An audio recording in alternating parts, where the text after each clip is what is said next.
What's up, everybody? Party Science here. Today I'm here with Anabel.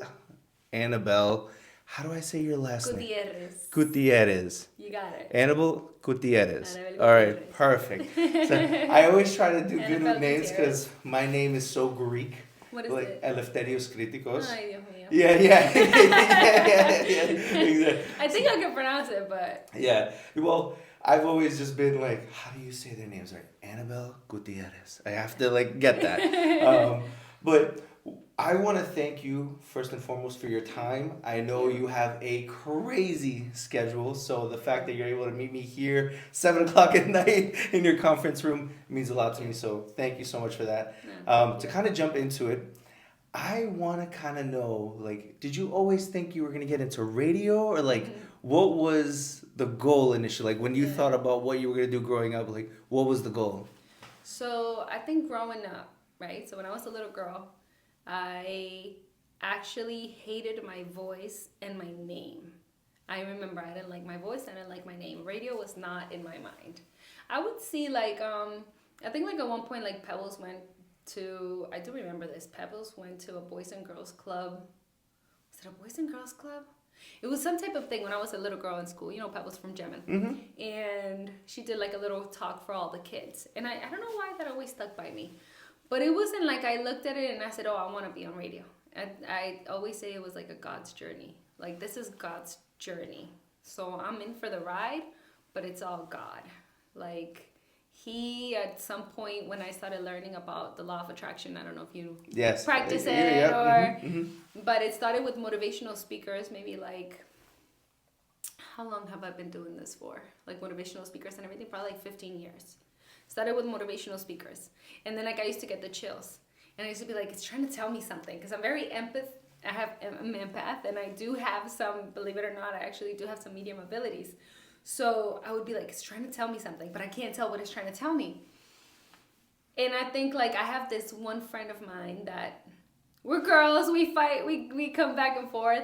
And every time she comes in my life, she comes in to teach me something different.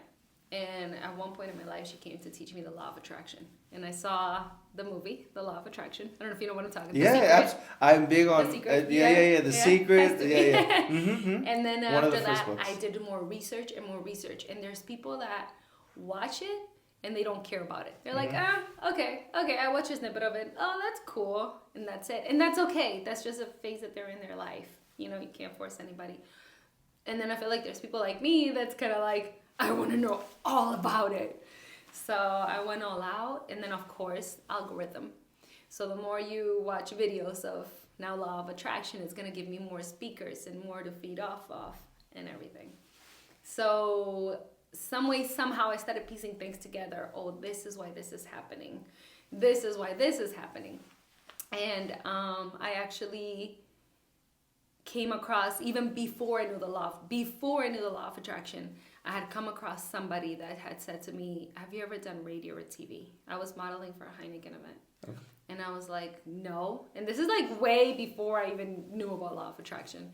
And I was no, why? And he was do you want to learn? And he's you have a great voice.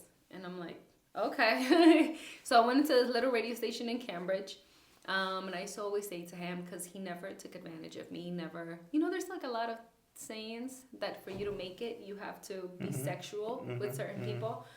I can't say that that's everywhere. And now that I'm at iHeartRadio too, by the way, people that have pushed me the most are very spiritual, and they're all about God, and I appreciate that so much. That's how I knew that I was working for the right people. But nobody has ever pushed me to do something sexual, as a lot of people say, oh, what did you have to do? Yeah, how did you earn it? Wink, wink. How did you earn it? Can I have you pull the mic just a little closer? Yeah, perfect. Yeah, so much better. Yeah. Yeah, how did you have to earn it? And so point being, I used to say that to him, why me? And he used to be you have a great voice and whatever. So with him, I started learning about radio, and I used to learn how to talk. And then I was oh, this is cool. And I started liking it.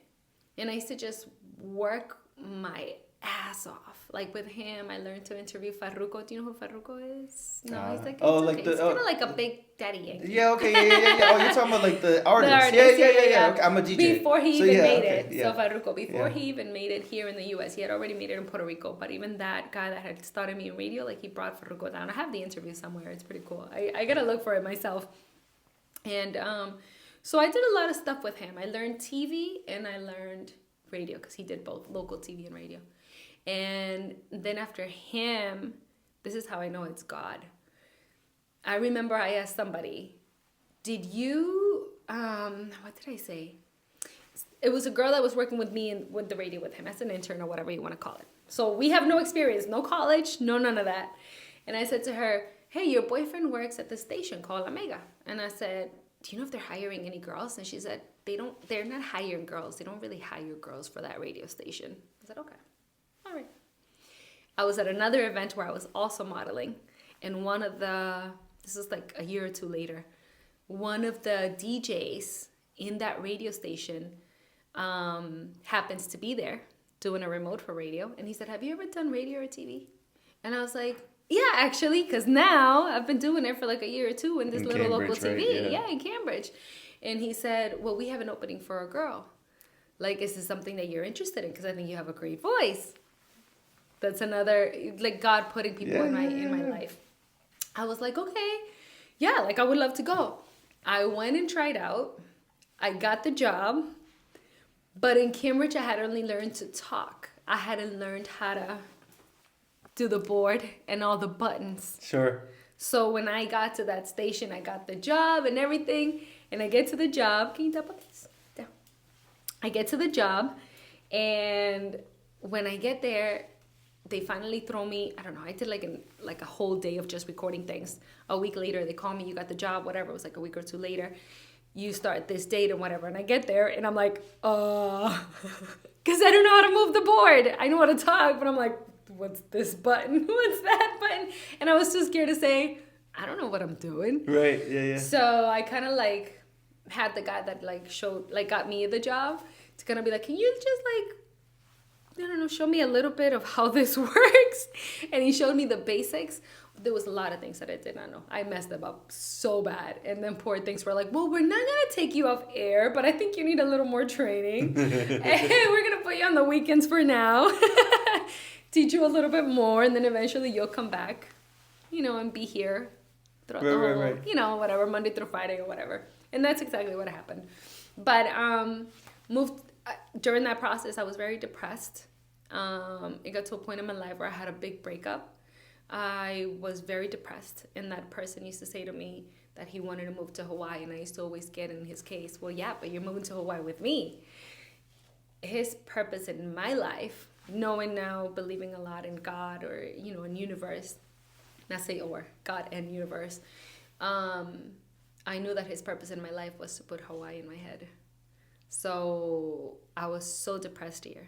You would have thought that I had everything because I had the best apartment in Revere. You know when they made like the brand new apartments? I don't know. I'm not from this area. Oh, you're not from this area? Okay. I'm like 40 minutes out from here. Got it. Okay, I've heard of Revere Beach. I'm not too familiar with it. Back in the day, there was nothing. Now there's like a whole bunch of apartments. But it was like a very fancy apartment. It was like $2,500. This was 8-9 years ago. So that was actually pricey back then. Now it's probably easily like $1,000. $1,000 more. Yeah. But it was still really expensive, and I couldn't afford it. And everybody would have thought that I could afford it. I got money. I'm bartending. I'm making 6 figures. Every job that I would get bartending, I would struggle to make money, and I was depressed, and I was just like sad and lonely, and I don't even know. I remember one day I got a check on the mail that I wasn't even expecting that helped me pay for my rent. That's another reason why I was like, wait a minute, how did I even, like, it was like impossible. Like it was crazy. Point being, the way I got that money. And it was the exact amount that I needed for my rent that month too. But at one point I was just so done, so heartbroken, so depressed. And I remember saying to my mom, I'm going to sell everything and I'm going to move to Hawaii. And she was like, why Hawaii? And I was like, well, I Googled the least stressful places in the world. And then this guy used to always say Hawaii. So Hawaii. Yeah. I didn't even know where in the map it was. I heard it was an island. Yeah. That's where I'm at too. So that's all I knew. Yeah. She was like, you don't know anybody. And I asked a few friends and her, like, will you come to Hawaii with me? Like, you buy a two-way ticket and I buy a one-way? And nobody would say yes. But then another guy who's in my life, who's like a brother to me, he literally is like a brother to me, out of nowhere says, hey, like, I know you've been wanting to move to Hawaii. I have a friend out there that I'm going to go visit. I can buy a one-way and you can buy a two-way. And I was like, oh, there you go. God again. Being like, this is what you got to do. You know what I mean? Because you just make that all worked out. And I moved to Hawaii, left all the radio and everything here. Didn't know what I was doing out there. A year later, months later, I wanted to move back. And my mom was like, no. Like, you did it for a reason. Like, stick to it. And when I was out there, Tai Chi is a big thing out there. I don't know if you're familiar with Tai Chi. But I'm a big guy. Yeah, okay. So Tai Chi is huge out there. And I remember the first time, like, I learned to feel energy and move energy and, like, you know, go with the flow. I was like, whoa, I remember just bawling. But people, before I even got into Tai Chi, everybody would be like, take Tai Chi, take Tai Chi, take Tai Chi. And one day when I landed in the center, they finally said, the girl that was here, I was like, I don't know why I'm here, but I'm a mess, so I'm here. And she was like, you're ready. And I was like, I'm ready for what? She's like, you'll see. And she, like, taught me to get out of, like, victim consciousness and how to, like, love life. I did a lot of healing with them through Korean masters, like sound healing, energy healing, like workshops where you have to, like, just let out everything you think about yourself and, you know, things you've been through. Oh my God, it was intense. And I did a lot of that intense training. That when I decided to finally move back to Boston, it was because out of nowhere, what's it called? Somebody from the radio station, the same guy that had gotten me in that radio station, the Mega, like 2 years before. That you met at the modeling. That I had met, yeah. He had said to me, the second one, he had said to me, because I had obviously left the radio station and whatnot and gone to over there and done my thing. He said to me, hey, we have a morning show. We need a morning show host. Can you move? Can you come? And I was like, I'm in Hawaii. And he's like, can you come next week? I was like, I'm in Hawaii. Like, no. Give me a month, you know, so I can actually, like, sell my stuff, move my stuff.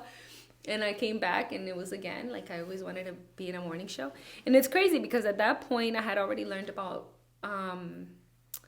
what's it called? Vision boards and everything. So you're speaking my language, by the way. I want you to know, like, I follow it completely. I'm glad. Yeah, all of it. Yeah, so, okay, awesome. Aww. Yeah. So I have vision boards, and I've manifested, obviously, so much stuff of it, and I'm sure you can relate. And in one of them was a lot of, what was it? And affirmations, actually. I manifested this with affirmations. I had a lot of affirmations of I am in a morning show, I am in a morning show. So when I got the job, I was in specific and said a morning show in Hawaii. So God, universe, got me a job in Boston, you know, because I wasn't specific. I just said morning show. Yeah. So God's like, here's your morning show. Yeah. In Boston, you go back home. You asked for it, here it is. Here it is. Yeah. You didn't say how. Yeah. So it was awesome. It was such an amazing time. Like, I loved it. Then eventually the show got moved to Lawrence into a different crew, and the owner had said, this is like, I don't know, like 8-9 months down the line. It was quick. And he said, what did he say? I think he was going to move me to Lawrence, but it wasn't worth me financially, you know, like, and I think at that time I was okay if, like, I didn't even do it because financially it wasn't, like, the greatest. You know, I would be struggling really bad to drive from Shrewsbury or Worcester at the time to Lawrence to go back to Waltham and bartend, you know, because it's what I'd always done. And I was like, whatever, it is whatever. So I just let the show go. And I kept on trying to manifest things. And in my vision board, I have a lot of studios. I have a lot of recording studios, like tons. And I'm like, why do I have so many recording studios? So the reason why I have so many recording studios is how I landed the job at iHeartRadio. Like, I think I just kept on trying to manifest another radio gig. And I was like, I work for an amazing radio. And some people would say to me, you know, there's a big radio coming to Boston that's in Spanish. We've never had a big radio station here. iHeart has never owned a Spanish radio station with hosts and everything. So somebody had said to me, like, there's going to be a big radio station coming to Boston, owned by a big company. iHeartRadio is the biggest radio company in the U.S. They own like 850 stations. The same guy, he's another angel of mine, the same guy that had gotten me the job, the second radio job, the one that had asked me to come into the morning show, is the same guy that calls me 3 years ago in the summer and says, there's a new radio station owned by a big company. You should go and apply. I did. This is how I know it's God, and God gave it to me. I know a lot of people, including DJ Big O, but I didn't even know that Gem 94.5 was an iHeart station. You don't really pay attention to those little details probably until you work there. And so I knew DJ Big O, I knew DJ Rico Suave, like I knew quite a few personalities that were there, but I didn't know until I got to the studios that I was like, oh wait, I know you, I know you, I know you, I know you. But I never reached out to anybody and said, hey, like, can you please put in a good word for me? Like, you know what I mean? Like, I never, ever, like, God knows I never did it. Doesn't make me good or bad whether I had done it or not, but I never did it. And I just submitted my resume, and I put everything that I already had learned over the years to do. And I submitted voice tracks and voice memos. And the guy that hired me, he just called me out of nowhere. He's like, hey, you're like in the top 50. Like, this is something that interests you or whatever. And then it was such a long process. It was like an 8-month process. Then like months later, he calls me again, and he's like, hey, you're in the top 5. But I knew from the first day that I spoke to him, I don't know, it was like a gut thing. I already knew the job was mine. Even when he said you're in the top 50. Like, my gut was like, it's mine. Yeah. Like, I already know it's mine. Yeah. If you're already considering me, it's a done deal. It's like, I already know it's my job. So then, like, obviously, because of manifesting, and I already knew that was my job, I already knew the station I was listening for, so I would just manifest me speaking already in that station. Like, I would pretend that I would be the one. Song would come on, and I would be like, it's your girl Anabel, and da-da-da-da, whatever. And then eventually when he came and finally said, you got the job, I was like, I manifested it. I didn't tell him awesome. That, but I was like, okay, I knew it. And then I did the same thing with Gemin, and then I ended up being on air in Gemin. But it was really cool, and I think that's when I knew that, like, God, I was like, it's God. Like, there's people that have been there over the last 3 years that have tried to take me off my job position. And instead, God has removed those people when other people ahead of them would say, we're not firing them. Like, even if they did this to you, like, we're not firing them. And then God and universe somehow are like, I got this. Yeah. They're gone. Yeah. And it's like, when I've counted down a few, and I'm like, I don't have to do anything. Like, this is a job that God gave me. You can't take it away from me. And if he does, then I know for a fact it'll be because he's got something better for me. Right.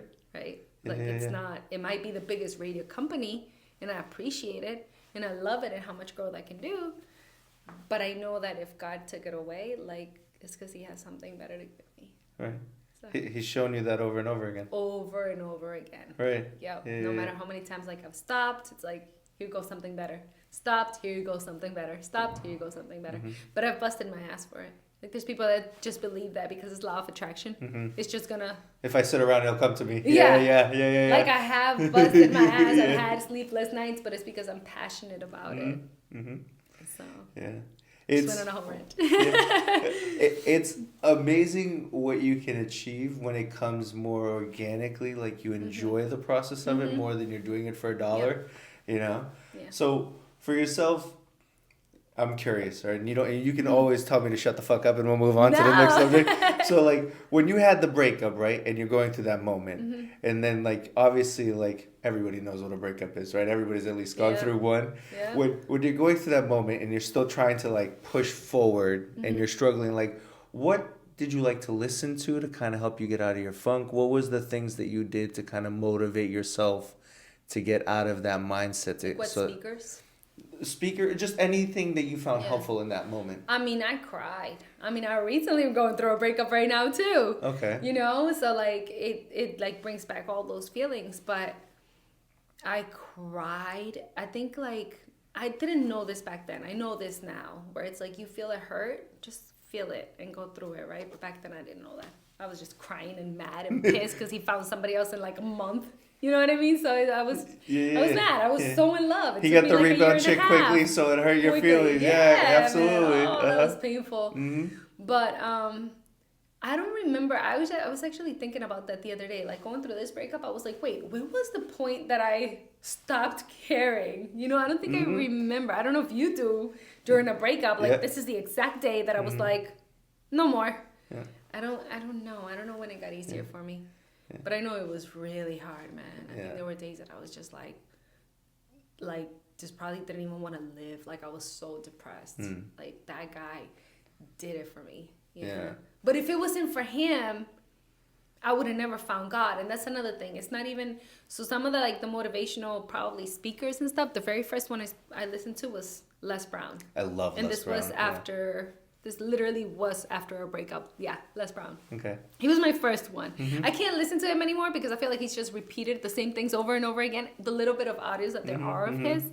Yeah. But then from him, I moved on to, I like Alan Watts, Tony Robbins. Alan Watts is super deep. Tony Robbins, right?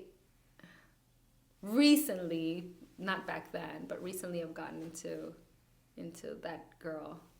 Oh, she was just here. The one with the blonde hair. You know what I'm talking about? Mel Brooks is the, okay. Mel Robbins. Mel Robbins, yes. Yeah. But this is just recent. No, back then it was Les Brown. Financially, it was, what's his name? Jim Rohn. Yep. Jim Rohn, if I'm pronouncing his name right. Yeah, definitely Alan Watts. And then from there, I got into pastors, also from motivational speakers, T.D. Jakes. And over the last few years, it's been the other one from Elevation, Steve Furtick. I don't know if you know it. I'm not familiar with those two, no. Okay. T.D. Jakes, I started with motivation, and then he's a big pastor. Actually, there were a lot of rumors of him being with Diddy and all that. So he goes down chose a good one. Just so you know. There was like a big controversy about, you know, him and Diddy and this sermon where he says, it almost feel like I was drugged. And everybody thinks he's talking about Diddy and things he did with Diddy. And at the end of the day, I'm like, you know what? That man still gave me a lot of motivation to get through my life. You know, like a lot. I still listen to him. He doesn't do as many sermons as he does, but I love him. And he definitely also helped me. But I think all those motivational speakers, man, they help. They help to like push you to be like, no, like you can do this. You know, you can do this. So that's probably how I got out of him. But would I have changed anything? No, because when I was in Hawaii and listening to all this stuff, I found another relationship over there. It was very short. It was only like a year. And there was a lot of abuse. And I never hated him because during that process, I was going through a lot of healing. So even when I left that relationship, I knew for a fact that's what I wanted to do, leave it. And no matter what he did, I never, ever hated him. And that's when I had known that I had learned to love life no matter what. Now, I'm back trying to do the same thing because now I've been here in the States, in the mainland, they call it, for 6 years. And I've gone back a little bit to my victim consciousness. And I've gone back to my old ways. And I see it. And I'm like, damn it, I'm not moving back to Hawaii. But yeah. I think that happens to all of us, though. Right? It comes in waves of like being super positive about where life is going. Then we slump down sometimes. I think that's normal. Yeah. You I hope so. I mean, when I came back, even my friend said it. You're a whole 360. Like I was just such a change. I was such a free spirit. Like I would bartend and people would be like, "You're happy." I had like somebody that I was dating for a while, and I was just so happy. And I remember one day he said, "You're so happy," and I'm like, "I am." And even after we broke up and whatever, I was like, I am. But yeah, things have happened over the last 6 years where it's made me not as happy.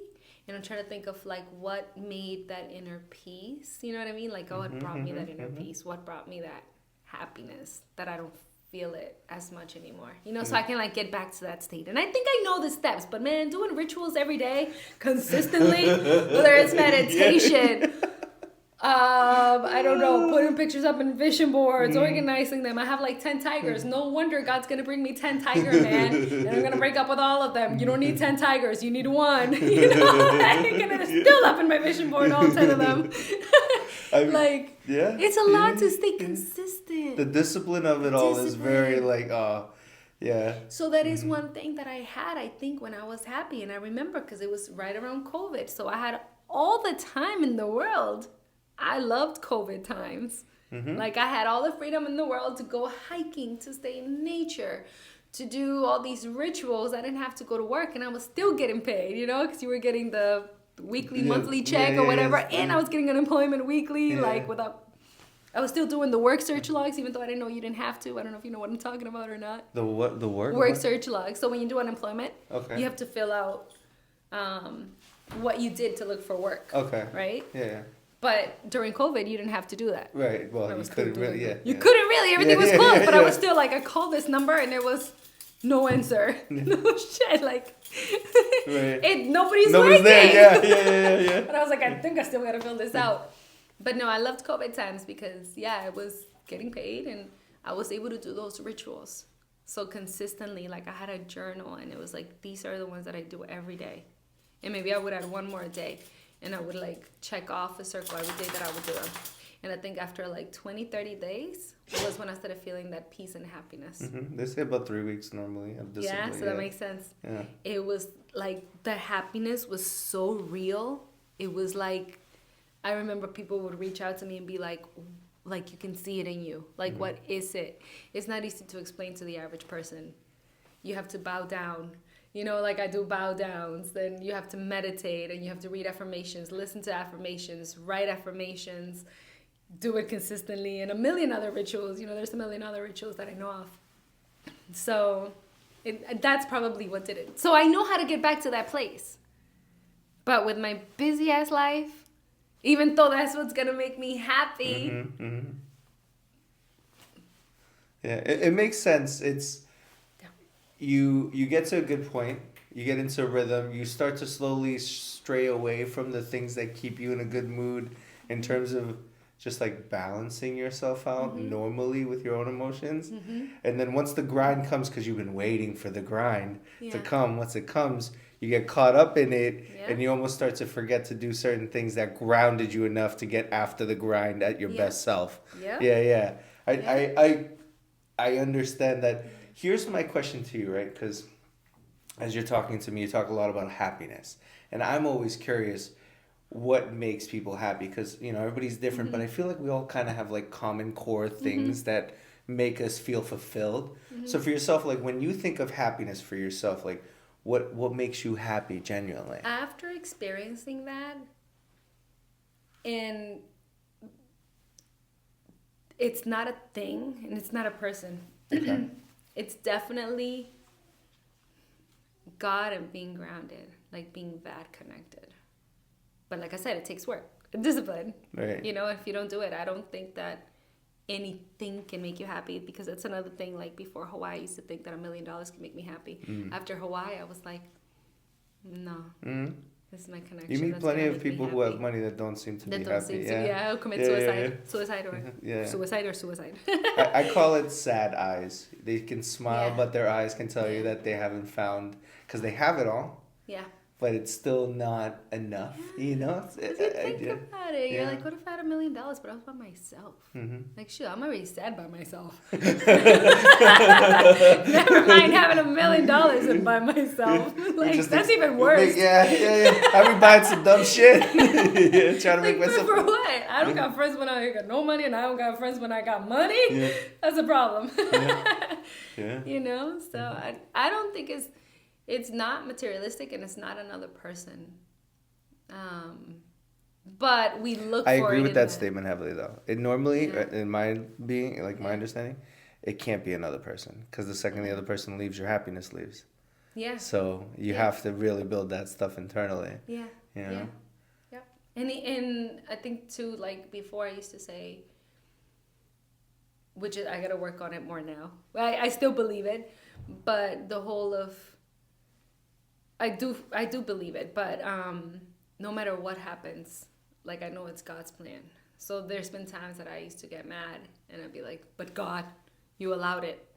And it was supposed to happen. And I don't know why. And I don't need to know why because it's not my job to know why. It just happened. Yeah. And I'll cry and feel the anger and whatever, you know. But it is like if I trust God, then it's for a reason. Right. So it's not easy. It's not easy. Like I think a lot of people probably lose their faith when something doesn't go right. So I think that's why God has blessed me with so much. Because no matter what I go through, even when he goes like, okay, you got to learn that lesson again, I'm still like, okay, God, but you allowed it to happen. Like it happened for a reason. Right. You've experienced that enough times now to where you know a good outcome is coming and you just don't know when exactly. Yeah. And I fight through things. I mean, even like through this breakup, I'm like, you know, what do I need to learn from it? You know, like where did I, and kind of like what you said, you know, like where did I lose a little bit of my happiness or a lot of my happiness or my freedom? But it's not the person's fault. You know, it's my fault because I relied on you and I should never rely on you. Like if anything, I should be happy and then you come into my life and we're happy together. Right. That's the idea, right? Like that's the goal, right? That's Yeah. Not you're supposed to make me happy, not I'm supposed to make you happy. You know what I mean? Yeah. But yeah, add and contribute to it, but not hold each other accountable, you know? And I definitely had held this person accountable. But I knew in my mind that it wasn't his job, it's my job, you know, what I do to discipline myself and my rituals. That is, when I was in Hawaii listening to T.D. Jakes, that's I think the reason to why I have a very strong faith. That friend that comes in and out of my life at one point came to visit me in Hawaii. And I remember one time she said, you know, sometimes you hear voices in your head, right? We all do.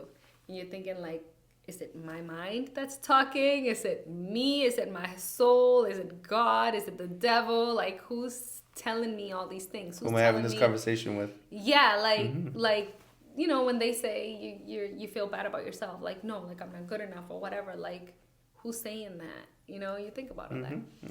But she said it in a mediumship because she also practiced mediumship. So sometimes I would say... She practiced what? Mediumship. Do you know what medium? What is medium? That? No. So that's when I said like, how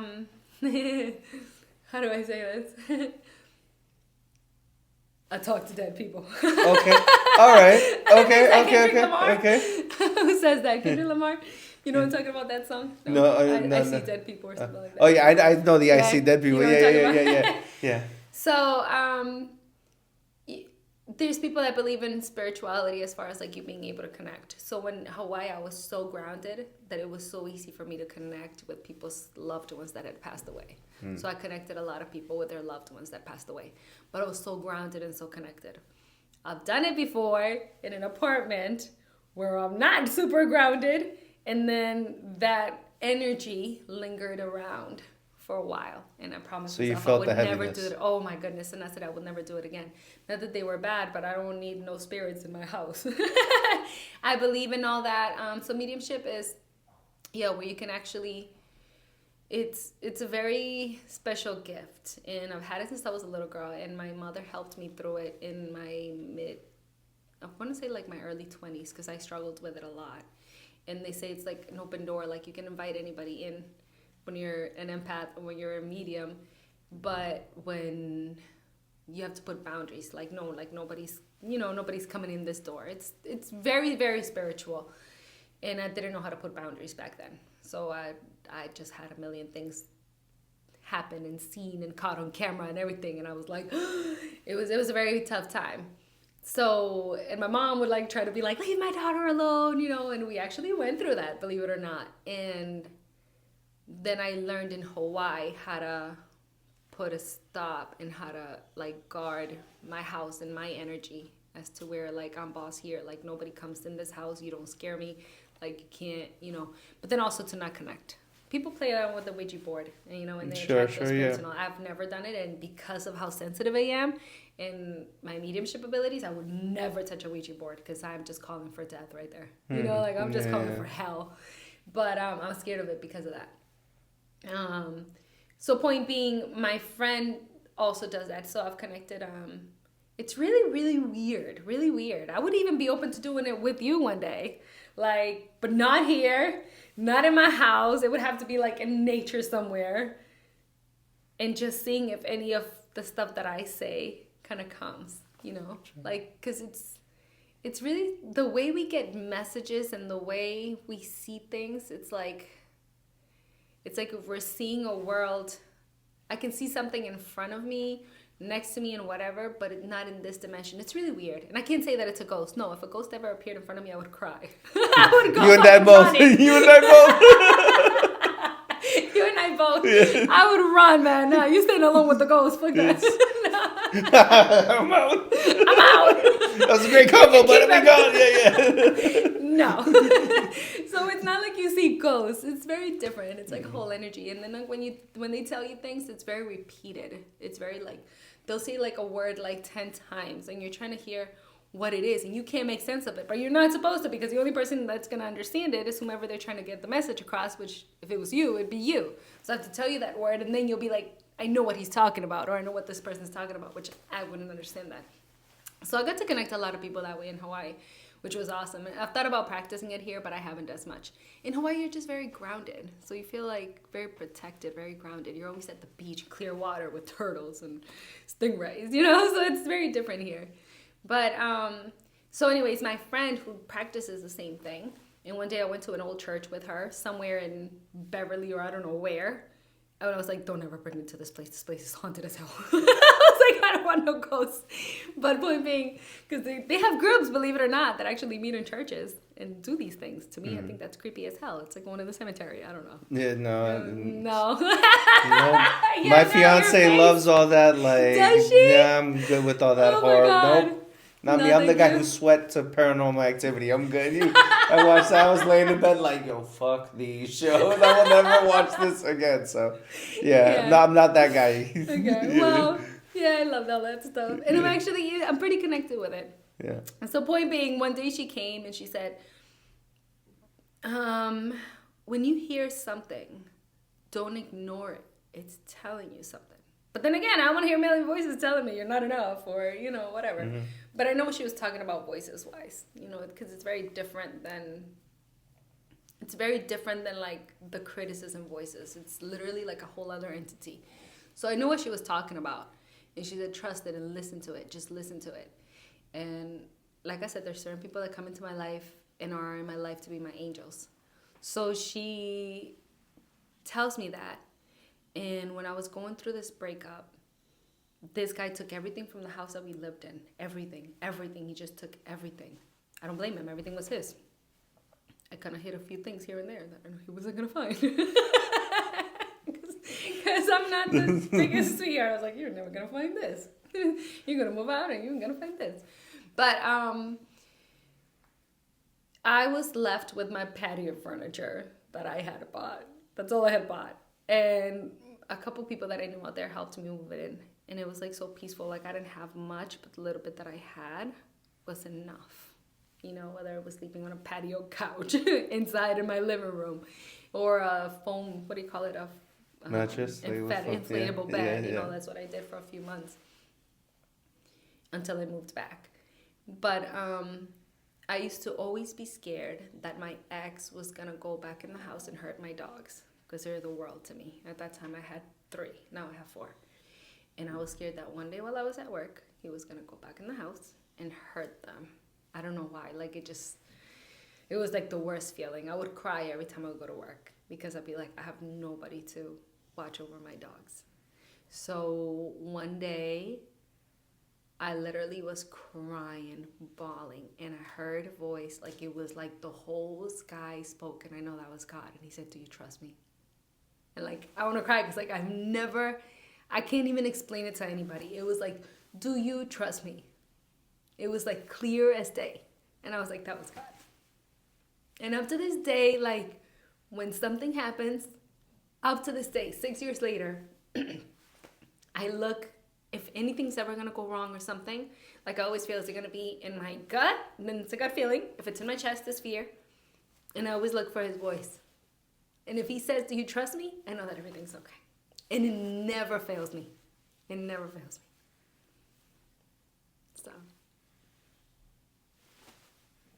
Yeah, we can take a minute. You're good. You're good. Yeah, you're good. No problem. Yeah, it's cool. It's cool to have the relationship. Like, after that, I was like, I'm never going back. Like I can never go back to not trusting God. Like, this is God. Mm-hmm. So, yeah. So it's great. Yeah, what you say makes a lot of sense.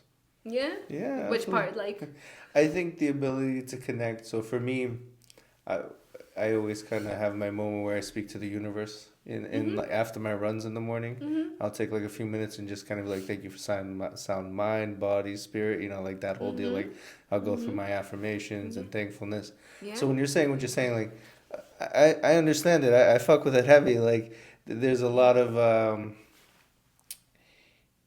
when you're sitting here saying like do you trust me? It's like your instinct is like yes, like yeah, like obviously. I don't know why I'm here. You put me If I say no, what happens? Like, because I'm only gonna say yes. So I understand it. I think my question to you is like, how do you think that victim mentality has played a role for you, and like how do you combat it every day, right? Because it seems like, as you're talking to me, right, it seems like relationships play a big role for you in terms of how they make you feel dated, not so much day to day, but I guess being in the circle that you're in, they influence you. So how do you think victim mindsets have prevented you from getting to where you want to be, and then like how do you talk yourself out of them? So being a victim is like feeling like, what was it? Is it Tony Robbins? It's probably somebody else before him that said it, right? Life is not happening. You probably know this quote. Is it life's not happening to you, it's happening for you. Okay. Right? I don't know if you ever heard that before. I've heard something similar. Yeah. And I think it's Tony Robbins, but I'm sure before him, because most of these speakers nowadays, they've taken all stuff from Earl Nightingale. All of them. So, but you hear from who you hear from. The good thing is that you hear it, period. And I understood that quote very, very strongly a long time ago. It's not what happens to you. It doesn't happen to you. It happens for you. And a lot of people will be like, oh, yeah, I get it or whatever. No. But I really, really understood what he meant. And it's because, like, I do feel like we're all connected as one. So I do believe in frequencies. And when you are in victim consciousness, you believe that people did things to you to hurt you. Up to this day, today, I caught myself a million times, like, thinking, no, but this person did this, and then he did this, and then he did this, and then he did this. And I'm not taking responsibility as to, like, how did I attract him? How did I let him? But not only that, if he did it, to be able to be like, okay, he did it, but it was supposed to happen for whatever reason, whether it's because he's supposed to be out of my life and I'm trying to like keep somebody in a place where God's like, that's not for you, you know what I mean, or whatever it is.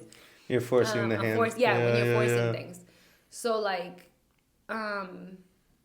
letting things be and letting things flow is so hard, but that's when like you learn to not be a victim, whether it's even like a car outside that just cut you off, like you flip out and it's like, no, like I can get mad, but then maybe instead of fucking taking a gun or a knife out, I could be like, but it was supposed to happen. Like, and like stop me from maybe hitting another car down the road or something. You never know. Yep, anything. Like I think of the person that gave me such a hard time at iHeartRadio. You know how many times, like, oh my God, I bawled down and I cried and I would say, but God, but you're allowing it. So like, thank you. Like to say thank you, like when you're going through the hardest. It's the hardest part. And actually mean it, because I actually meant it, like not thank you for her. I'm sorry, I'm not that Jesus holy yet. And it's not even like a thank you for her. I think it's more so like it had to happen, So yeah, going through it, I mean like, but thank you. Like I'm crying and I'm still hurt. But thank you. And not knowing the purpose yet. And I still don't know the purpose. I don't have to know now, I mean, person's gone. That's all I got to know right now. Eventually, I'll figure out, though, why. You know what I mean? Why that had to happen and whatnot. So victim consciousness, I would be like, well, she did it. And it is true. Like, that's exactly how I was being. She did this and she did this. The non-victim I feel like would be like, but it had to happen. Like, for some reason, it had to happen. Mm-hmm. That trusting, man, is so tough. Like, it's so tough. Mm-hmm. Like, not the trusting part, but like the actual taking action in it and being like, I can't just let things be. I'm Latina. Like, no, I'm gonna fight back. You know, like, I think like it's not about like fighting back. Cause I'm like, well, if that had to happen, then me fighting back had to happen. I think it's more so about how you look at things at the end of the day. Yeah, if you look at it, everything happened to me. Like they did this to me, and they did this to me, and they did this to me. Like you might rant out to the world, but then at the end of the night, you go home and you say, "But thank you, God." But thank you, because I went crazy, but it had to happen. I had to go crazy. It had to happen. No, I don't know. But I mean, look at where you're at now, right? Like it's hard not to believe that everything that has happened to you to get you in the position that you're at now. Yeah. Right? Yeah. So when you look at your routine, right, in terms of,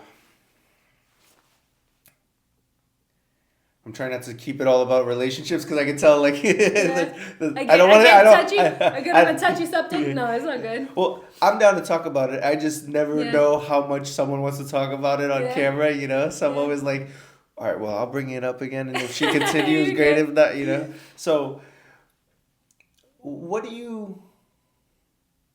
So it seems like the previous relationship you had ended pretty recently, is what you said, right? Mm-hmm. So now obviously that has happened. You're still grinding. You're still doing everything you're doing.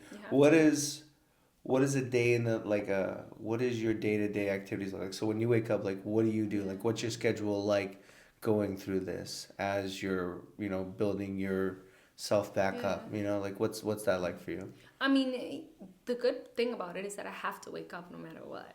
Like, I have such a career that it's like, I have to show up.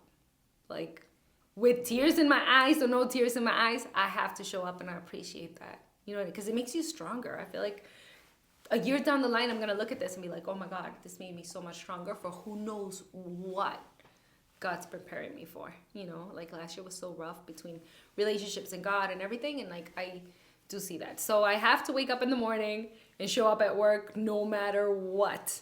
With my hair all over the place, no makeup, crying, tears, mascara, it doesn't matter. I have to show up.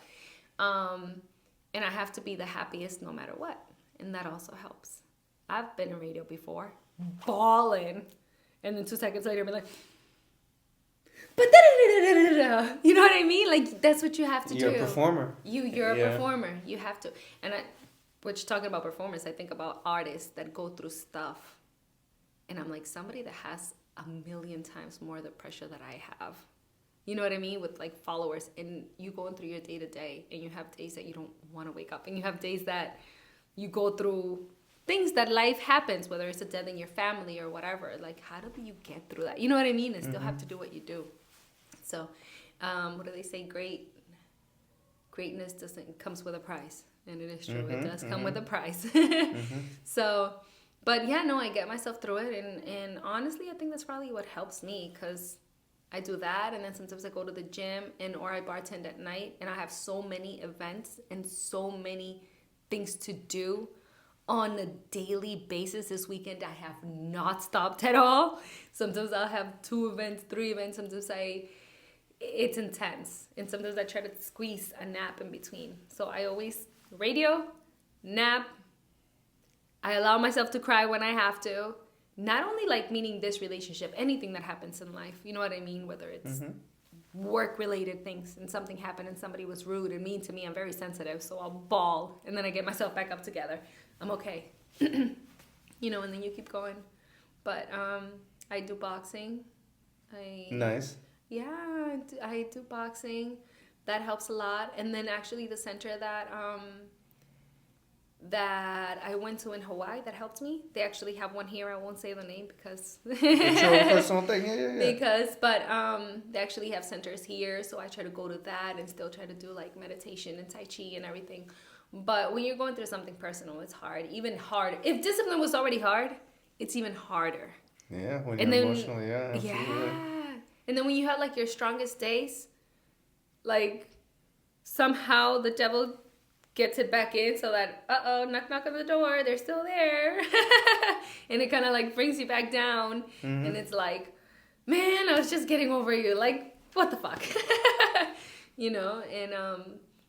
And I always say, like, what is it? Is that temptation? Am I supposed to say yes? Am I supposed to say no? Like, God, angels, like, tell me, give me a sign. And they haven't in the last 3 months. And I'm like, what the fuck? But, like, you get through it. I don't know.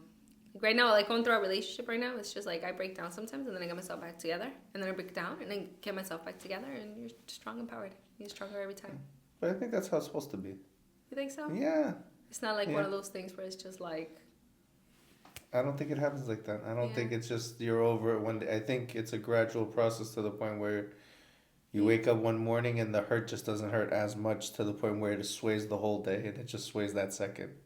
Yeah. So. And then you have stronger days. And then you have weaker days. Yeah. So I relate not necessarily in the relationship part, but for me, as you're saying all this, so like my son's autistic, I homeschool him, I do a lot of like development with him. So when you're saying like you have those days where you feel like you're not your best self, but you still got to put your best self presentation forward. I understand it, you know. How do I phrase this?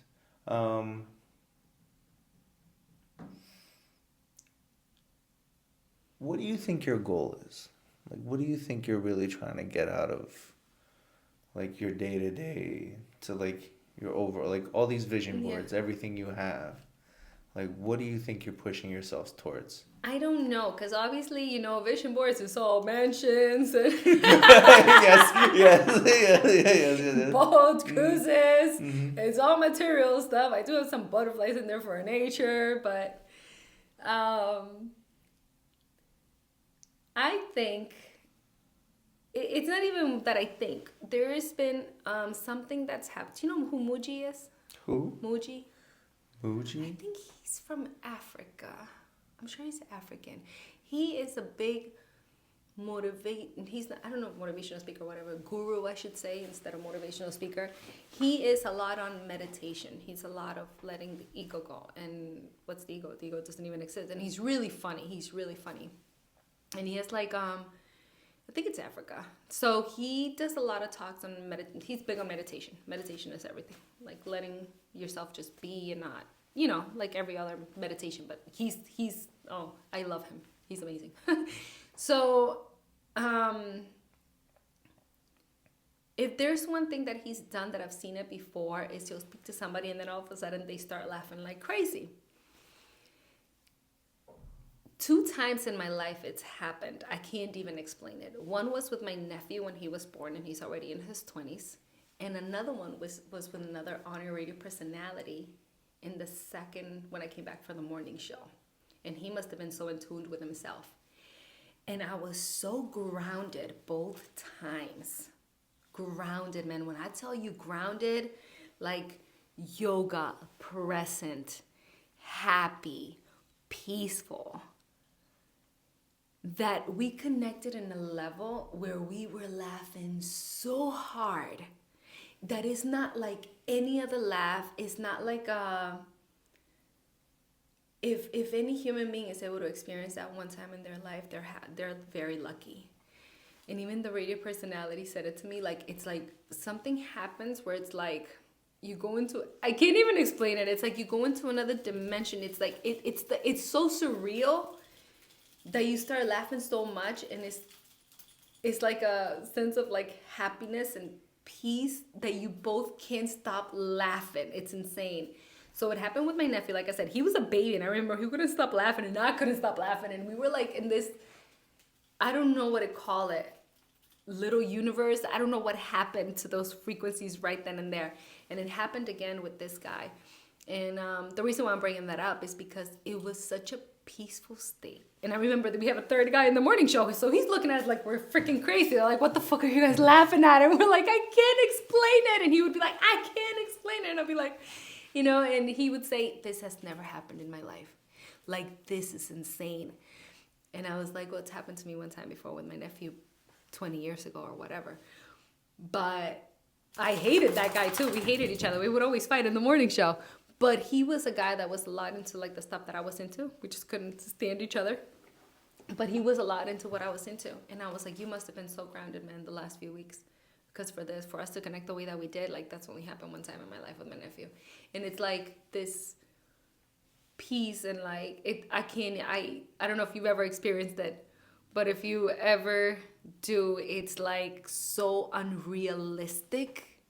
It's not like, aha, my friends just made me laugh and this was so hilarious and this video made me laugh and I can't stop laughing. No, it's so out of this world. Mm-hmm. So I think like my goal to me is like bringing that peace back, you know? And I actually think that God is probably allowing this whole breakup and everything to happen the way that it is because he's trying to bring me back to him, you know, to like that peaceful, free self. And I'm not allowing it because you want to control and you want to have whomever you want to have in your life, you know? So, but I think it's the peace. Even though I have that on my vision board. Maybe. But I think I'm mainly mansions. So. I mean, I think the mansions are all what we first think about in terms of what's going to make us happy. In the vision board, yeah. No, yeah, absolutely. In happiness, yeah. Mm-hmm. It's always like money, of some form of money, some sort of form of travel, cars, you know, lavish life. Yeah, I think that's always the first pursuit because you don't know that it's momentary happiness that you're actually chasing when you're putting those things up versus like everyday being happy type of moment. Yeah. So when you're saying that piece, I relate because I haven't had the laughs, but I've had 2 moments in my life, and the one more recently was when I proposed to my fiance. Mm-hmm. There was a moment where she said yes. I recorded the whole process and everything, the whole video. And when I proposed to her, I got down on one knee. She said yes. I got back up and I kissed her. And it was like the world went quiet because we went back and we watched the video together because I made a video. And I was like, I don't remember hearing any of what was in the video. Like all the sound that was in the video, didn't hear any of that when her and I were kissing. And she turns to me. I didn't say anything to her, but she turns to me. She goes, I didn't hear any of that. And I was like, me neither. What did you hear? She goes, I didn't hear anything. I was like, me neither. And like, so when you say there are those moments of like inner peace or inner happiness where they come and you just feel like you can't explain it. Wow. I get it. That's I get it, you know? Yeah. So what was your other one? My other one was, I have it on video. It was a buddy of mine, my best friend, and there's one of my other friends are in the room, and we all just start laughing uncontrollably. But like, we weren't even talking. It just laughter broke out. Happened, and then we couldn't stop laughing. It was like for 7 minutes straight, to the point where like we're hurting, but we like. Were you guys high? No. Okay. No. So you know it was natural. Yeah. And I do smoke weed, so I would tell you if it was a high. But no, this was one of those like just good energy, being around good people, good energy. I think it was more that type of contagious laugh. Yeah. You know, so I would think those moments. Yeah. But it's still peaceful. Yeah. I don't know how you feel about the day, but for me, I kind of feel like I'm always trying to surpass yesterday's version of myself. Okay. You know, like I've learned at this point, like comparing myself to the people that I get to meet isn't fair for where I'm actually at in life, because if they have less than me, I think higher of myself, and that's not the right way to do it. If they have more than me, I think less of myself, and that's not the way to do it. Mm-hmm. And then you sit down and you talk with people and you realize that like most people, whether they have money or don't have money, just want to feel some form of like a part of something where they feel valued. You know, whether it's family or business, whatever gets you, like everybody's got their own way of feeling it, you know? But I feel like at the core, it's having that feeling of refreshing, new, like I'm going after the day type of deal. Mm-hmm. My fiance, she said something to me. She goes, you know, as we get older, we don't have firsts as much anymore. We don't have things that happen for the first time. Mm-hmm. So all the joys you have when you're a kid, it's easier to have because everything is so new. Yeah. As we get older, it kind of becomes survival more than it becomes, you know. And you're also wired. Yeah. Right? Yeah. Wired in what sense? I mean, in the sense of like like once you're older, you're wired. Like, you know, you have to do certain things a certain way. It's not just like when you're a kid, like you said, you're free. And not only no experiences, but you're free to be you until they start wiring you that you shouldn't be you. Right. The bubble that you're in will define what kind of personality you kind of build. Like, I don't know about you, but I found myself, it becomes much harder as you get older to become optimistic about things that are going to happen to you. You know, and I don't mean that in like a negative, dark type of way. It's just as you get older, because you have to pay the bills, you have to do certain things. Yeah. It takes away from like that optimism that you had during free times while you were younger to dream about being the scientist or being, you know, like the astronaut and all these things. Yeah. You know, so when you're saying what you're saying, I'm like, oh, I fucking get it. I get it. You know, I get it. In my circle, everybody. Like, the reason I love Big O, the reason I'm so thankful to be here with you, I've talked to DeCasso and Axis, I'm trying to talk to, like, because hustlers have this drive inside of them that I think it's positive and negative. And I say this in the sense of, I include you in this, is we want so much out of ourselves that we have very few pockets of, like, genuine peaceful moments, because the second we enjoy something, we might close our eyes, but the next day we wake up and we're like, all right, what's next on the to-do list? Yep.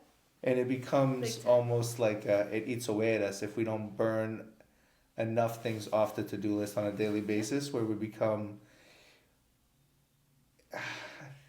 I don't want to say anything condemning, because I don't think that's the way we should feel, even though most of us feel that way. You know, like, if we don't get what we want accomplished, we kind of shit on ourselves. Yeah. You know? Yeah. But it's interesting to watch as we get older how our minds shift to, like, are we more positive even when shit hits the fan? Are we more negative? Do we fall in this victim mentality, or do we continue? So when you're going through your day-to-day, you know, you have the radio, you have your personal relationships, you have the bartending, you have everything you're trying to do. All my events, and a million things on the list to go, and you have 4 dogs, right, that you take care of, and at the same time, somewhere in between all of that, you gotta take a second for yourself, right? Yeah. Right. The hair, nails, everything. Right. You know, like, it's a performer thing, right? Like, you have to be the performer to which you got everybody to fall in love with, right? So, what do you think if someone is? This is because I know we're getting close to the hour, so I don't want to keep you too much longer. But one of my favorite questions to ask is, I have 2 questions that I'll ask you, and then from there, if you want to stop, no problem, completely understand. But my first question would be, if you could only have one lesson, right? So you've gone through all these lessons in your life to get to where you are now. You could only take one lesson with you, and then you go very back to the very beginning of where you were, you know, at that first modeling gig before you got the radio gig in Cambridge, all that stuff. But you only have one lesson you've learned, all these, and then everything else is wiped from your mind, and you go back to that moment, and you got to do it all over again. What's the lesson you take with you? Stuff.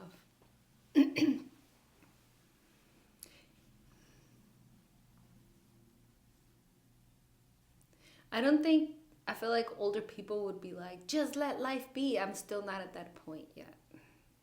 Even though I know I should be, but I'm not. If anything, believe it or not, and it's not because of this breakup. It's not because of this breakup. But I think if I would have gone back to then, I wouldn't have, because as a girl, when you're younger, even in your 20s or even early teens or whatever, depending on how you grew up, you're craving a lot of love from men, right? So you go through all these little stressing things about men, and I swear to God, I'm not saying it because of this breakup, but I think it's one thing that for years I've said, like, I wish I could just go back and tell myself, don't stress about men. You know, when you're older and it's supposed to come, it will. Like, live your life fully. Like, fuck all these little boys. You know, have fun, do your thing, do whatever, but don't be so so entangled in having a relationship in 20s, or even, I still think people in their relationship in 20s, I'm like, that's too young. I don't know, that's just me now, I have a 17-year-old daughter, I understand. Yeah. But she probably wants to date, and there you go. Yes. So if I could go back, I would tell, because even at 39, I'm like, I'm still too young to like, not too young, but I'm like, if I meet somebody in my 40s, that's perfect. Like, I've lived a whole life without worrying about men, which a lot of girls take many, many years, out of their life crying over men and stuff, where you could be so focused on doing other things. So I would probably just, believe it or not, I would tell myself, and remember, fuck men. Literally. So yeah, I get that. And I'm telling you, it's not because of this breakup. I think over the years I've felt that way. Like, why did I stress men so much over the years? Like, I was so young. Do you think that's something that's just taught to girls through like TV shows or groups of circles they're in at that age, where like having a significant other is supposed to be so like emotionally draining from you, and that's okay? Like, how do you think it gets to that point? I think it gets to that point depending on your childhood. Like, if you grew up, if you were ever abandoned, or you grew up craving a love for a parent, or craving a love for somebody in your life, like I was always the black sheep. So I think growing up, I always just wanted, and now that my parents aren't loving, they're super loving, and they've always been there. My dad was gone one time, and I know I almost died and whatever, but it had to do, it wasn't like he left me because he didn't want me, but who knows what I felt like as a kid, it's different. And he did it to get us, a better life, which he had to come here to get a better life for us. But as a kid, I struggled a lot with that because I was daddy's girl. Right. So I was like, dad abandoned me. It's a little harder to understand it then. It's a little harder to understand when you're 7 years old, when you're so attached to your dad. So I think like there's, like I said, but I know in no shape or form did he come over here saying I'm leaving my family. I know he came over here saying I'm getting a better future for my family, from Mexico. So, but like I said, as 7-year-old, you don't understand that. So I think that like growing up, and my mom had to work so much that she wasn't always there because she had to work. It wasn't that she didn't love us, They treated us with a lot of love. But I think like certain kids grow up, especially girls, with this, I'm not saying that men don't, but I can't speak for a guy, that you crave that love and that acceptance so bad. And I was always a black sheep and even with my brothers and sisters, you know what I mean? So you crave acceptance so bad and love so bad that as you're growing up in your teens and in your 20s, you just want it. Like, you just want it. So you're going to go after any little boy that gives you attention, you know what I mean? To kind of fill that gap that you've had since you were a little girl. And I think that a lot of young girls, like, do this out of acceptance and out of, like, feeling the love that they didn't feel, So, or the abandonment, or whatever it could be. Right. So, I think that's why I'm not saying that, like, a girl doesn't just want a little boyfriend because she's a girl, she's got hormones, and so does a boy. But when you get really attached to a lot of men, then you go through a lot of stuff. I think that's what it is. Acceptance and love. How do you think someone gets through that? Like, so when you when you were saying earlier, like, there's that dependency at that age, and it takes a little while to get older. Like, I tend to see, for me anyway, because I've been in the DJ scene, and as a DJ, you see people come in, and you can see who's there for what that night. You see it, and I always tend to find that over time, as people get older, it's usually in like their late 20s to early 30s where they start to kind of find themselves a little bit. Like, they've realized, like, it's not about the significant other, it's more about themselves. And then through their 30s is where we struggle with, like, how do I be me and be happy? Fuck today. I get it, Yeah. So that is the stages. Yeah. How do you think, what advice would you give to someone who's going through it to try to get out of it in terms of that mindset? Because it seems like for yourself, you have some experience from things that you grew up with, and that you're getting better and better each day with handling the relationships. So what advice would you give to someone My ex wouldn't say that right now. Well, hey, listen. they're next for a reason. So you know, they're next for a reason. That's hilarious. So you mean how to handle not having somebody? How to handle slowly getting away from that desire of having, that's how you feel fulfilled. Yeah, I think being aware, right? Because I don't think that you can. I think like what helps me, because I have my, obviously, and I've had my days where like I just rant and I want to call a million times, do a million, and I'm just like in my head, send a million messages and whatever. But when I realize what I'm doing and I'm letting myself do it, and we kick ourselves in the ass for it, but I think that being aware of what I'm doing and being aware of what it is, because there's people that probably wouldn't even contemplate it. Like you wouldn't even say it's happening because it's supposed to happen. Like I feel like this because I'm supposed to feel like this. Like I'm letting it be. Kyle Cease, I don't know if you know who Kyle Cease is. No, he's really good too. He's a lot about being okay with where you're at and how you're at. So if you were angry, love your anger. Like don't make it leave. Okay. Like the more you try to make something leave, the more it's gonna stay. So like love it. Because you're forcing it away more than trying to figure out how to deal with it. Yeah. Okay. So he always says like you feel angry, love your anger. Like just feel it and love it. And eventually, like it says, the mind can't stand that, so it'll have to go away because it can't stand you being okay with it. Right. So I would say just being more mindful, like being, it happened, it's happening, but if you are mindful of where you are at, and even if you're not trying to control, you're trying to control it, but you know that you shouldn't, you're mindful of what you're doing it. You're mindful that you're trying to control it. You're mindful of it. I feel like a lot of people sometimes aren't mindful. Like they're just like, what's happening and it's just happening. Even when I go into victim consciousness and the person does this to me, I'm aware that I'm in victim consciousness. Right. Some people would be like, no, I'm in the right and that's it. But you're not aware. You know what I mean? Yeah, you're analyzing yourself and your thoughts. Yeah. To not just point fingers, but like where did I go wrong? Maybe not for this relationship, maybe for the next, but like what did I do? Yeah. But like it's tough, man. Yeah, sit with it. Yeah. Learn to love it. It's a time patience thing. Yeah. It is a time patience thing, and I'm learning that. I mean, I've known that from the past. Kind of like what you said, you already been through it. It's gotten me through more. It's gotten me stronger. Everybody that's been in my life has had a purpose, and I've seen it. So how does this one have a purpose? Maybe I don't see it now, but I know I'll see it down the line. Right. Whether it's for my better self or his better self or whatever better self there needs to be. Well, for your story, it's you. But for my story, it's you. It's talking about you. Yeah. But like I don't know when. Like when I'll know. It's just trusting. Right. What would you say you're the most proud of, like that you've accomplished in your life? Myself. The first thing that comes to your mind, like what are you most proud of? Probably having a relationship with God. Yeah, like that guy, like that. There's a lot of people that say that they know God or they're religious because they go to church and whatever, and like I didn't find God in church. I'm all about freedom.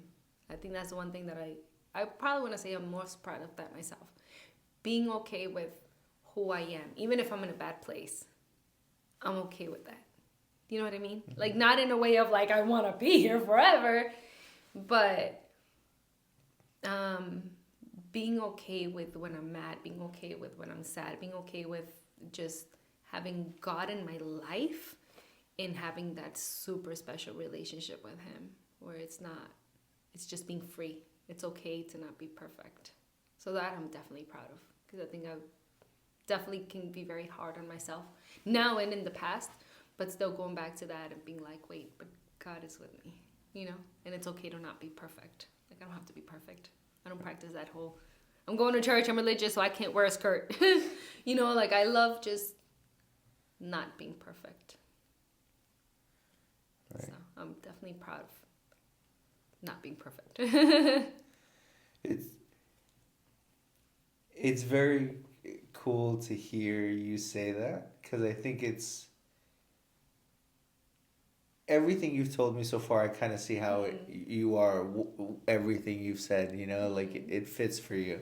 Thank you. So, what would you, I guess let me wrap it up because I know we're over here. But I guess my last question is this. If someone is trying to copy your level of success and get to where you are today, what advice would you give them? If you got opportunities in front of you, not in front of me, in front of you, take them, man. I feel like sometimes people get opportunities. I'm sure that the way that I got not the iHeartRadio, but just radio in general, where somebody was like, do you know how to do this? Do you want to try it? This is something that might interest you. If you even think about it for 1 second, I wouldn't say don't say no. You know what I mean? Like, God is giving you things in a journey, and I feel like a lot of people might just push it away. Oh no, I can't right now because I don't have time or whatever. God's giving you opportunities and you're just like, nah, I don't know. You know what I mean? And I feel like that's the way it came to me. I feel like that's why I'm successful, because I saw it. Like, I saw that opportunity that God gave me and I was like, yes, okay. I didn't know what I was doing, but it doesn't matter. That's definitely like a huge one. You don't need to know what you're doing. Like, the right people will line up for you at the right times, at the right moments, if you just go with the flow. All right. So I think that probably is for a lot of people in their careers. Capitalize on the opportunities as the doors show up. Yeah. Right. And work hard at it. Give your best and work hard at it. And I wasn't getting paid in the beginning. I mean, I'm getting paid now, obviously, but I was not getting paid in the beginning. So I think, like, I must have been that passionate about it that I was okay doing it and taking all the time that I did without getting paid. And then when I got to the middle of it, I was getting paid very little. Now I'm doing decent. But it took 10 years for that to happen, and I was okay with that. I think a lot of people do that too, right? They want to get paid right away, the big bucks. And that's not how it happens. And now I see it. When people say it happens overnight, it does, but it doesn't. Right. You see the overnight because you didn't know about me, and all of a sudden you knew about me. But you write all the stories that built to that overnight. Right. Yeah. Right. It's a long process. Yeah. Now, if someone's trying to find you on social media, just to kind of wrap up here, like, how do they follow you, contact you? Like, what's the best way to follow Anabel? Okay. If TikTok still exists. Anabel, right? Anabel Gutierrez. I should be spelling the last name, not the first name. Gutierrez Official. So Anabel Gutierrez Official on TikTok. And then Instagram, ANABEL__, 2 underscores, Gutierrez. And that is my Instagram. Facebook, I have 1 million profiles. Just put Anabel Gutierrez, I should pop up. All right, but IG and TikTok are your go-tos in terms of, like, especially where IG. You're, yeah. I've noticed IG is normally where you're, yeah. I gotta get more on Facebook. No. I don't know what it is. TikTok and IG is like where it's at for me. Facebook, I post, but it's like, So TikTok, people are ruthless. That's why I don't post much on there. It like, depends how much you can stomach it. You gotta, like, have a heart, like a really rough heart, and not take things personal to post on TikTok. That's why I don't post as much. No, yeah, it's amazing what some people get away saying, because they're not saying it to your face. Yeah. So on Instagram, they're more reserved. And plus, if I see 1 out of 100, I'll be like, block. Because it's not because I don't want people to see what you're posting about. No, it's because I don't need your negativity on my stuff. Yeah. I got shit I'm trying to do. I'm not trying to have you weigh me down on top of it. Yeah. Absolutely. But on TikTok, since it's probably like 80% negative, then it's like, then I would have 1 follower. So I can't plug all of y'all. Yeah. We gonna mute you for the next 30 days. You gonna go quiet for a little bit. Yeah. I feel you. Yeah. But Anabel, thank you so much. Amazing. I appreciate your time. Thank you. Anabel Gutierrez. Yes, Gutierrez. I will put all her social media stuff on the video. Other than that, everybody have a good one. Peace. Thank you.